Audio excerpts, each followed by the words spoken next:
Hello my dear students and welcome back to the channel. आज का class हम start करेंगे अपना यूनिट नंबर 4, जिसका टॉपिक है कंसोलिडेशन ऑफ फाइनेंशियल स्टेटमेंट्स। ये एक बहुत ही इंपॉर्टेंट चैप्टर है। हम सब्जेक्ट पढ़ रहे थे कॉर्पोरेट अकाउंटिंग एंड रिपोर्टिंग, और पूरे कॉर्पोरेट अकाउंटिंग के सिलेबस में जो सबसे इंटरेस्टिंग, सबसे मजेदार चैप्टर होने वाला है वो है कंसोलिडेशन फाइनेंशियल स्टेटमेंट्स, जहां पे हम सीखेंगे कि कैसे हम होल्डिंग और सब्सिडियरी कंपनी के बैलेंस शीट को कंसोलिडेट करेंगे, एक करेंगे। बहुत ही कॉन्सेप्चुअल है। थोड़ा सा भी अटेंशन इधर उधर मत करना, बिल्कुल एकदम 100% ध्यान दे के देखना, बिकॉज थोड़ा सा भी इधर उधर हुआ तो ये कुछ भी समझ में नहीं आएगा। ठीक है, हम पहले इसका प्रैक्टिकल स्टार्ट करेंगे, बट मुझे पता है बहुत सारे बच्चे लोग प्रैक्टिकल्स भी थोड़ा प्रॉब्लम होगा, नहीं भी कर पाएंगे, थोड़ा डिफिकल्ट टॉपिक है ये। तो इसका थ्योरी भी मैं पढ़ाऊंगा पूरा, ताकि एग्जाम में हम थ्योरी पोर्शन कम से कम अटेन कर सकें। ठीक है, पहले हम इसका प्रैक्टिकल पोर्शंस कवर करेंगे, उसके बाद इसका थ्योरेटिकल पोर्शंस भी हम सारा कवर करेंगे, सो दैट जो बच्चे लोग प्रैक्टिकल कर पा रहे हैं वो तो दोनों करेंगे, प्रैक्टिकल भी करेंगे, थ्योरी भी करेंगे, और जो लोग प्रैक्टिकल्स थोड़ा नहीं कर पा रहे हैं वो लोग सिर्फ थ्योरी अच्छे से पढ़ के जाएंगे। ठीक है, स्टार्ट करते हैं। टॉपिक है कंसोलिडेटेड फाइनेंशियल स्टेटमेंट्स। चल रहा था हमारा यूनिट नंबर 4, राइट। पहले सारा यूनिट्स कंप्लीट हो चुका है, वीडियोस है चैनल के अंदर, नए हो तो देख लेना प्लेलिस्ट में, सारा वीडियो सीरियली हर एक टॉपिक का वीडियो अपलोडेड है, राइट। हम चलाएंगे अभी यूनिट नंबर 4 स्टार्ट कर रहे हैं। टॉपिक है इसका कंसोलिडेटेड फाइनेंशियल स्टेटमेंट्स। क्लियर है ये? देखना, सबसे पहला meaning, when a company acquires majority share. जब एक कंपनी मेजॉरिटी शेयर, मेजॉरिटी का मतलब है 51% या उससे ज्यादा, 51% और मोर, ठीक है, minimum 51% in the ownership capital, और is in a position to influence और control the management of the other company. तो एक तो 51% से ज्यादा ओनरशिप है पहला, या फिर हम दूसरे कंपनी के मैनेजमेंट को कंट्रोल कर सकते हैं, उनके बोर्ड ऑफ डायरेक्टर्स में कौन लोग अपॉइंट होंगे, किसको निकालना है, ये हम डिसाइड करते हैं। ठीक है, तो या तो हमारे पास सामने वाले कंपनी का 51% ओनरशिप है, या फिर हम सामने वाले कंपनी को मैनेज करते हैं, उनके जो भी बोर्ड ऑफ डायरेक्टर्स में जो कॉम्पोजिशन है, कौन उसमें बोर्ड ऑफ डायरेक्टर्स बनेगा, किसको हटाएंगे, ये हमारे कंट्रोल में है। ठीक है, the company is called as a holding company. तब हमको क्या बोला जाएगा? Holding company. और जो सामने वाली कंपनी जिसको हम कंट्रोल कर रहे हैं, it is called as a subsidiary company. ठीक है, जैसे for example H limited 51% share own करता है, किसका? सोच लो, एस लिमिटेड का। ठीक है, या फिर एच लिमिटेड कंट्रोल करता है एस लिमिटेड के बोर्ड ऑफ डायरेक्टर्स को। कौन बोर्ड ऑफ डायरेक्टर्स बनेगा एस लिमिटेड में, वो कौन डिसाइड करता है? H limited. क्लियर? तो यहां पे एच लिमिटेड को बोला जाएगा होल्डिंग कंपनी, और यहाँ एस लिमिटेड को बोला जाएगा सब्सिडियरी कंपनी। क्लियर है? तो मीनिंग समझ में आ गया होगा, what is holding company and what is subsidiary company. Clear है? इस चैप्टर के अंदर हम सीखेंगे कैसे हम होल्डिंग कंपनी के बैलेंस शीट के साथ कंसोलिडेट करेंगे सब्सिडियरी कंपनी के बैलेंस शीट को। ठीक है, तो एच लिमिटेड का अपना एग्जिस्टेंस है, एस लिमिटेड का अपना एग्जिस्टेंस है। हम कैसे कंसोलिडेट करेंगे एच लिमिटेड के बैलेंस शीट को with the balance sheet of S limited, उसको बोलते हैं कंसोलिडेटेड फाइनेंशियल स्टेटमेंट। क्लियर है ये? देखना, the subsidiaries have their separate existence and are managed by independent governing board in case of public enterprise and holding company in case of commercial enterprise. Clear है? तो इनका अपना existence है, S limited का अपना एग्जिस्टेंस और अपना management है, अपना कंट्रोल है उसका। ठीक है, a holding company is able to exercise control, holding company लेकिन कंट्रोल कर सकता है डिसीजन मेकिंग को इन द सब्सिडियरी कंपनी। ठीक है, other company by virtue of its share ownership, क्योंकि हम उस कंपनी में मेजॉरिटी शेयर्स होल्ड करते हैं, इसका मतलब हम जो बोलेंगे वही होगा उस कंपनी के अंदर। दैट मींस हम उस कंपनी के डिसीजन मेकिंग को कंट्रोल करते हैं। क्लियर है ये? A holding company is one that holds either the whole of the share capital. Whole of the share capital मतलब हम पूरा 100% शेयर ओन करते हैं एस लिमिटेड का, ऐसा भी हो सकता है ना। एच लिमिटेड जो है पूरा 100% शेयर्स ओन करता है एस लिमिटेड में, इसको बोलते हैं फुल्ली ओन्ड सब्सिडियरी। क्या बोलते हैं इसको? जब 100% शेयर्स ओन करते हैं, it is called as fully owned subsidiary, ठीक है। या फिर मेजॉरिटी शेयर्स हम होल्ड करते हैं। मेजॉरिटी का मतलब होता है 51% या उससे ज्यादा। इसको क्या बोलते हैं? इसको बोलते हैं पार्टली ओन्ड सब्सिडियरी। समझ में आ रहा है? तो जब हम पूरा 100% शेयर्स होल्ड करते हैं किसी कंपनी में, वो कंपनी को हम बोलते हैं फुल्ली ओन्ड सब्सिडियरी। और जब हम मेजॉरिटी होल्ड करते हैं लेकिन 100% होल्ड नहीं करते, 51 या उससे ज्यादा है लेकिन 100% से कम है, तब उसको हम बोलते हैं पार्टली ओन्ड सब्सिडियरीज। क्लियर है ये? So as to have a controlling interest in such company, such other companies are known as subsidiary company। ये तो क्लियर है। होल्डिंग कंपनी को पेरेंट कंपनी भी बोला जाता है। क्लियर? तो holding company also called as parent company। Clear है ये? तो इसमें हम जो पढ़े उसमें समराइज करें तो सिर्फ इतना सा बात बोलता है कि कंपनी को होल्डिंग कब बोला जाएगा, अगर वो मेजॉरिटी शेयर्स होल्ड करता है किसी दूसरी कंपनी में, या फिर दूसरी कंपनी के बोर्ड ऑफ डायरेक्टर्स का जो कॉम्पोजिशन है वो हमारे कंट्रोल में है, देन हमको बोला जाएगा होल्डिंग कंपनी, सामने वाले को बोला जाएगा सब्सिडियरी कंपनी। क्लियर है? अब दो टाइप का होल्डिंग है, एक है फुल्ली ओन्ड, एक है पार्टली ओन्ड। अगर हम 100% शेयर्स होल्ड करते हैं दूसरी कंपनी में, एस लिमिटेड में अगर 100% शेयर्स होल्ड करता है एच लिमिटेड, तो एच लिमिटेड जो है वो होल्डिंग कंपनी है, और जो एस लिमिटेड है वो फुल्ली ओन्ड सब्सिडियरी है, मतलब 100% शेयर्स जो है हमारे पास है। क्लियर है? और दूसरा हो गया पार्टली ओन्ड सब्सिडियरी, जहां पे 51% से ज्यादा शेयर्स हमारे पास है लेकिन 100% से कम है, then it is called as partly owned subsidiaries. Clear है? नेक्स्ट, एज पर AS 110, AS 110, Ind AS 110 consolidated financial statements के बारे में बताता है। ठीक है? A parent company enterprise that has one or more subsidiary, ये तो इजी है। A group is a parent और ऑल सब्सिडियरी। ग्रुप का मतलब है holding plus subsidiary. Thus, Ind AS calls holding company a parent company। Clear है? Non controlling interest, ये बहुत इंपॉर्टेंट है देखना। What is non controlling interest? इसको माइनॉरिटी इंटरेस्ट भी बोलते हैं, याद रखना। This is also called as MI, Mumbai Indians नहीं, हाँ, माइनॉरिटी इंटरेस्ट। ठीक है? माइनॉरिटी इंटरेस्ट भी बोलते हैं। क्या होता है माइनॉरिटी इंटरेस्ट? देखना ध्यान से समझना, ठीक है। दो एग्जांपल देंगे, एक एच लिमिटेड और दूसरा है एस लिमिटेड। ठीक है? पहला एग्जांपल में एच लिमिटेड ओन करता है 100% शेयर्स ऑफ एस लिमिटेड। तो ये कौन सा सब्सिडियरी है? ये फुल्ली ओन्ड सब्सिडियरी है। ठीक है? तो यहां पे जो हमारा कंट्रोलिंग इंटरेस्ट है, हम कितना परसेंट कंट्रोल करते हैं एस लिमिटेड को? 100%। इसको क्या बोलते हैं? Controlling interest, CI, controlling interest. ठीक है? और हमारा नॉन कंट्रोलिंग इंटरेस्ट कितना है? मतलब बाहर वाले कितना परसेंट होल्ड करते हैं? 0। बाहर वाले कुछ भी होल्ड नहीं करते। क्लियर है? तो यहां पे माइनॉरिटी इंटरेस्ट जो है वो नील है, 0 है। तो माइनॉरिटी इंटरेस्ट का मतलब क्या है? होल्डिंग कंपनी को छोड़कर जो बाकी जो शेयर्स है सब्सिडियरी का, वो बाहर वाले कितना परसेंट उसमें होल्ड करते हैं। ठीक है? तो बहुत सिंपल सा बात है, अगर हम 100% होल्ड करते हैं तो बाहर वाले 0 होल्ड करते हैं। फिर अगर मैं 90 होल्ड करता हूं तो बाहर वाले 10% होल्ड करते हैं। अगर मैं 80 होल्ड करता हूं तो बाहर वाले 20 करते हैं। अगर मैं 70 करता हूं तो बाहर वाले 30% करते हैं। इसको बोलते हैं माइनॉरिटी इंटरेस्ट। क्लियर है ये? एक और एग्जांपल से समझ लेंगे।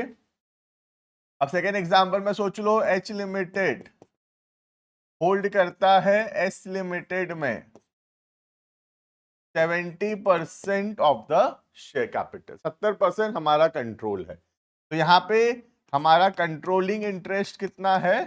70%। मतलब हम सामने वाले कंपनी को कितना कंट्रोल करते हैं?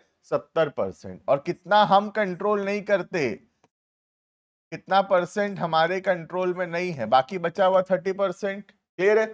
तो जब फुल्ली ओन्ड सब्सिडियरी होगा तब कुछ भी एमआई नहीं आएगा, कुछ भी माइनॉरिटी इंटरेस्ट नहीं आएगा। अगर फुल्ली ओन्ड सब्सिडियरी है then there is no minority interest, कोई माइनॉरिटी इंटरेस्ट होगा ही नहीं। ठीक है? और अगर पार्टली ओन्ड सब्सिडियरी है तो वहां पे माइनॉरिटी इंटरेस्ट रहेगा। क्लियर है? माइनॉरिटी इंटरेस्ट का मतलब हो गया बाहर वाले कितना परसेंट शेयर्स होल्ड करते हैं सब्सिडियरी कंपनी में। तो होल्डिंग कंपनी को छोड़ के बाकी जो परसेंट बच गया सब्सिडियरी कंपनी का, वो हो जाएगा माइनॉरिटी इंटरेस्ट। ठीक है? इसको AS 21 के हिसाब से माइनॉरिटी इंटरेस्ट बोलते थे, इंड AS 110 के हिसाब से इसको नॉन कंट्रोलिंग इंटरेस्ट बोलते हैं। क्लियर है? तो बिल्कुल कंफ्यूज मत होना, नॉन कंट्रोलिंग इंटरेस्ट या माइनॉरिटी इंटरेस्ट जो है दोनों एक ही चीज है, दोनों में कोई भी फर्क नहीं है। क्लियर है? नेक्स्ट, अब हम सीखेंगे how to calculate cost of control. ठीक है? कॉस्ट ऑफ कंट्रोल किस दिन निकलता है पहले समझना। कॉस्ट ऑफ कंट्रोल कैलकुलेट हो रहा है on the date of acquisition of shares by the holding company in the subsidiary company. Clear है? तो ये जो एच लिमिटेड एस लिमिटेड में शेयर्स खरीदा, ये कौन से डेट को खरीदा, उस दिन हम निकालते हैं सीओसी। ध्यान रखना, बहुत इंपॉर्टेंट है ये। ठीक है? तो कॉस्ट ऑफ कंट्रोल किस दिन निकलता है? जिस दिन होल्डिंग कंपनी शेयर्स खरीदा इन द सब्सिडियरी कंपनी, उस दिन कैलकुलेट होगा कॉस्ट ऑफ कंट्रोल। क्लियर है? कॉस्ट ऑफ कंट्रोल क्या होता है देखना। सबसे पहला अमाउंट नहीं, कॉस्ट ऑफ एक्विजिशन लिखते हैं हम, कितना रुपया में शेयर्स खरीदे। ठीक है? Cost of acquisition of shares, इसमें लेस करेंगे, लिख लो, फिर हम फॉर्मेट बाद में समझेंगे, है ना। लेस करेंगे पहला प्री एक्विजिशन डिविडेंड, ये अभी हम नहीं समझ पाएंगे, ये आने वाले क्लासेस में समझेंगे प्री एक्विजिशन डिविडेंड क्या होता है। ठीक है? लेस, एक तो प्री एक्विजिशन डिविडेंड माइनस करेंगे। ठीक है? दूसरा हम लोग माइनस करेंगे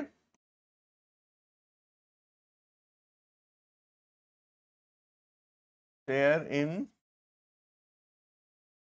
नेट एसेट्स, नेट एसेट्स में शेयर, ये हम माइनस करेंगे। क्लियर है?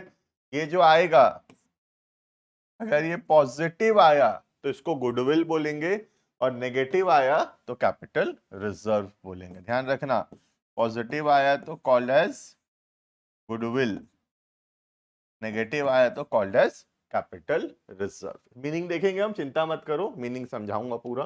ठीक है? एक और चीज का फॉर्मूला हम लिखेंगे इधर, how to calculate minority interest.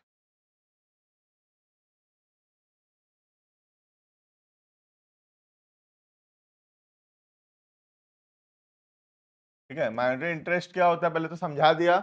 अगर हम 80% शेयर्स होल्ड करते हैं सब्सिडियरी कंपनी में, तो बाकी जो 20% शेयर्स बचा वो हो गया माइनॉरिटी इंटरेस्ट। क्लियर है? माइनॉरिटी इंटरेस्ट तो बहुत ही ज्यादा इजी होता है, share in the net asset of minority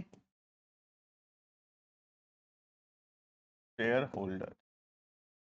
ठीक है? ये आ जाएगा तुम्हारा माइनॉरिटी इंटरेस्ट। बस ध्यान क्या रखने का जरूरत है, बहुत इंपॉर्टेंट, कि किस दिन कैलकुलेट हो रहा है कॉस्ट ऑफ कंट्रोल। ठीक है? Date of acquisition of shares, जिस दिन हम शेयर्स खरीदे, होल्डिंग कंपनी जिस दिन शेयर्स खरीदा सब्सिडियरी कंपनी में, उस दिन कैलकुलेट कर रहे हैं हम, सोच लो, कॉस्ट ऑफ कंट्रोल। तो हमेशा कॉस्ट ऑफ कंट्रोल निकालते समय ध्यान रखना कि कॉस्ट ऑफ कंट्रोल कैलकुलेट हो रहा है on the date of purchase of shares by the holding company in the subsidiary company. Clear है? और ये जो माइनॉरिटी इंटरेस्ट है, ये डेट ऑफ कंसोलिडेशन मतलब डेट ऑफ बैलेंस शीट के दिन कैलकुलेट हो रहा है। क्लियर है? ये डेट्स बहुत इंपॉर्टेंट है आगे चल के चैप्टर्स के अंदर। क्लियर है? तो कॉस्ट ऑफ कंट्रोल में हम क्या करते हैं, देखना कितना पैसा हम दिए शेयर्स खरीदने का। सपोज हम लोग 6 लाख रुपए दिए शेयर्स खरीदने का, ठीक है। अब हमारे हिस्सा में क्या आएगा, सब्सिडियरी कंपनी में जो नेट एसेट्स है उसमें हमारे हिस्सा में कितना आएगा। सपोज हमारे हिस्सा में 5 लाख आएगा, तो 5 लाख का एसेट के बदले तुम 6 लाख दे दिए, 1 लाख ज्यादा दे दिए। क्यों ज्यादा दे दिए? गुडविल के वजह से, ठीक है। तो ये 1 लाख आएगा पॉजिटिव, तो ये गुडविल होगा। और सपोज अगर ये 5 लाख की जगह सपोज 7 लाख होता, ठीक है, 5 लाख की जगह कितना होता, सपोज 7 लैक्स होता, तो 6 लाख का खर्चा हुआ और उसके बदले 7 लाख का एसेट मिला हमको। 6 लाख में हमको 7 लाख का एसेट मिला, 1 लाख का फायदा हो गया, लिखेंगे कैपिटल रिजर्व। समझ में आ रहा है?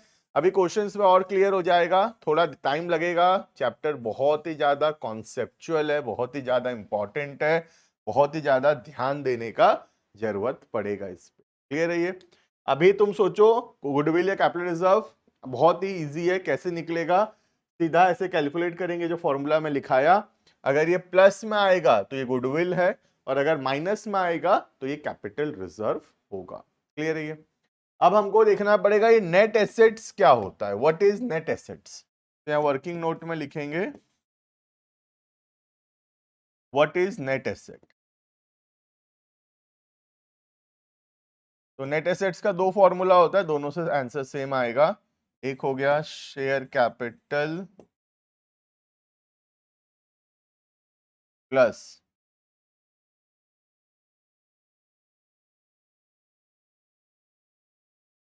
Reserve and surplus. एक हो गया share capital plus reserve and surplus, और एक फॉर्मूला होगा all assets minus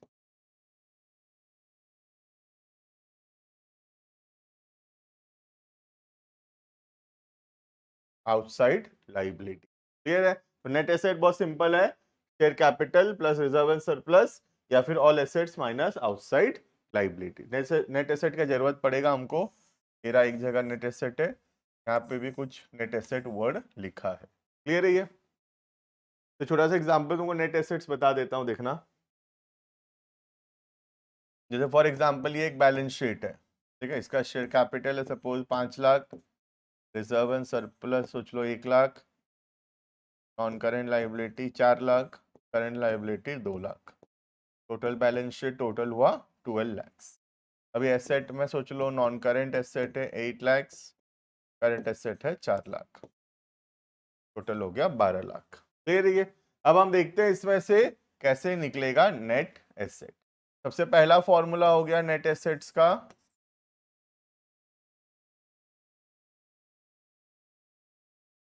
share capital plus reserve and surplus. Share capital ये रहा 5 lakh, reserve and surplus 1 lakh, तो share capital plus reserve and surplus 6 lakh. एक तो ये फॉर्मूला हो गया नेट एसेट्स निकालने का, ठीक है। दूसरा फॉर्मूला और ऑल एसेट मतलब 8 और 4 12 lakh, all asset minus outside liability. Outside liability मतलब ये रहा आउटसाइड लाइबिलिटी 4 और 2 6, ये एक और फॉर्मूला हो गया। क्लियर है? तो ये 2 फॉर्मूला हो गया नेट एसेट्स का, दोनों में आंसर बिल्कुल सेम टू सेम आता है। क्लियर है? तो नेक्स्ट क्लास के अंदर हम सीखेंगे ये कॉस्ट ऑफ कंट्रोल और माइनॉरिटी इंटरेस्ट जो हम लिखे उसको कैसे कैलकुलेट करेंगे गिवन क्वेश्चन के अंदर। क्लियर है? तो आने वाले क्लासेस बहुत इंपॉर्टेंट होने वाले हैं, बिल्कुल एकदम ध्यान से पढ़ने का जरूरत है, बहुत ही ज्यादा कॉन्सेप्चुअल टॉपिक है, पूरे सिलेबस के अंदर सबसे कॉन्सेप्चुअल टॉपिक्स है ये, जिसमें बहुत ज्यादा अटेंशन का जरूरत पड़ेगा। क्लियर है? तो ये फॉर्मूला लिख लेना, अभी हम समझे नहीं है cost of control, minority interest अभी हम नहीं समझे हैं, सोच लो तुम, अभी सिर्फ मैं फॉर्मूला लिखाया हूं। नेक्स्ट क्लास के अंदर इसका बहुत सारा क्वेश्चंस कराऊंगा, 8 एग्जाम्पल कराऊंगा इसका, 4 एग्जाम्पल के अंदर तुमको बिल्कुल क्लियर हो जाएगा। उसके बाद बाकी जो है तुम खुद से आराम से कर सकोगे, तो बहुत ध्यान देने का जरूरत है। फॉर्मूला लिख लेना, अभी इसको हम नेक्स्ट क्लासेस के अंदर समझेंगे with a lot of examples. Clear है ये? तो मिलते हैं आने वाले क्लासेस के अंदर, जो पढ़ाया गया अच्छे से पढ़ के आना। नेक्स्ट क्लास के अंदर हम इसका प्रैक्टिकल क्वेश्चंस करना शुरू करेंगे। Thank you and bye bye.